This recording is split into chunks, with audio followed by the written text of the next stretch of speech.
Human beings cannot go backwards in time, hence, the apology. And I'm not here to knock it, believe me. The errors we commit are locked into history forever, so the apology serves an important function. In the absence of removing the original sin, this is the closest thing we have to erasure.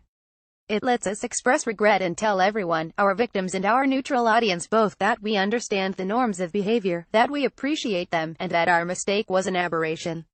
It reassures the people who count on us that we're back on the straight and narrow. It placates the wronged party, and, ideally, it leads to self-reflection and improved behavior. So, yes, the apology matters. But somehow, even as human beings have grown smarter and more savvy, our apologies have become infinitely worse. Some public leaders, like our president, have eschewed the apology altogether, determined not to retreat even a step in the face of critics. And frankly, there's a dark honesty to that tactic, and it's at least a fraction better than the insulting, ridiculous apologies emanating like noxious gas from other mouths. Take Harvey Weinstein. How did he respond to revelations of a lifetime engaged in vile behavior rising to the level of sexual assault and rape with some mealy-mouthed excuse about the 70s, and by promising to do a better job of fighting the NRA? Yes, the NRA, because the National Rifle Association is totally relevant to his criminal sexual past. You couldn't write a more insincere, meaningless apology if you tried. Essentially, he took a current event that he knew liberals were fired up about, gun control, and tried to shift the discussion there, to establish a common enemy, and divert attention from the fact that he's a loathsome sex offender. With such a transparent attempt to shift the narrative, Weinstein actually managed to tell us something important, that he's nothing but a calculating self-preserver who really doesn't feel an ounce of remorse for his actions. Therefore, the apology is bogus. But Weinstein is not alone. Stupid apologies have become so predominant that they threaten to undermine the institution itself. And the idiocy has trickled into sports. On Saturday morning, I noticed a trend in ESPN's top headline, Twitter.com Shanery on hero status 9243634280174428818. Now, this is not a dig at ESPN.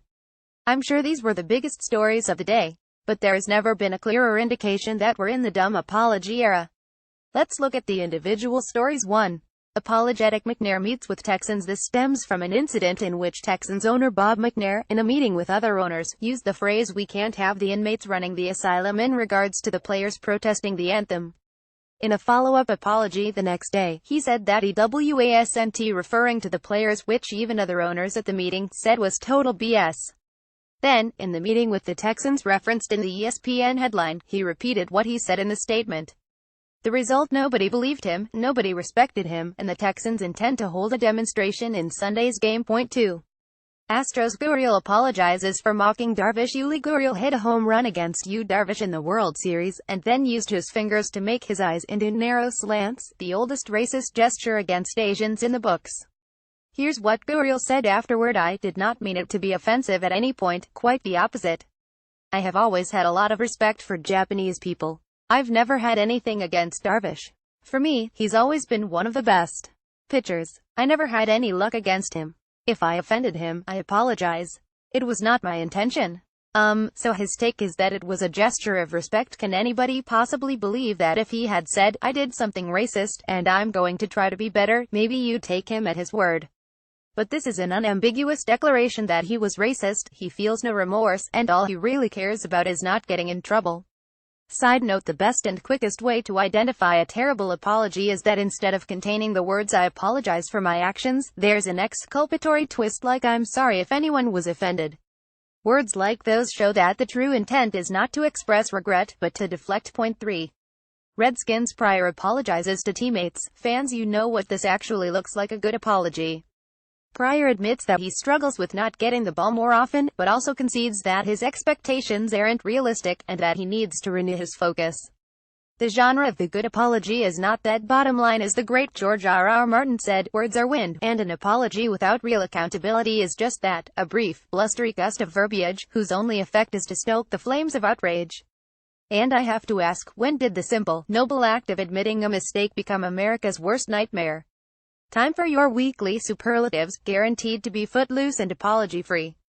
The stick to politics hilarity of the week: this protest-era man protesting a White Lives Matter gathering in Tennessee decided to make a sign delineating who is welcome and not welcome. On the welcome half were symbols for various religious and minority groups. On the not welcome half were symbols for known hate groups. But there was one more entry on the not welcome side, and, well, it's pretty hysterical. Take a look. Twitter.com Michael Hayden status 9243004713969049661. As a New York sports fan, I totally get it.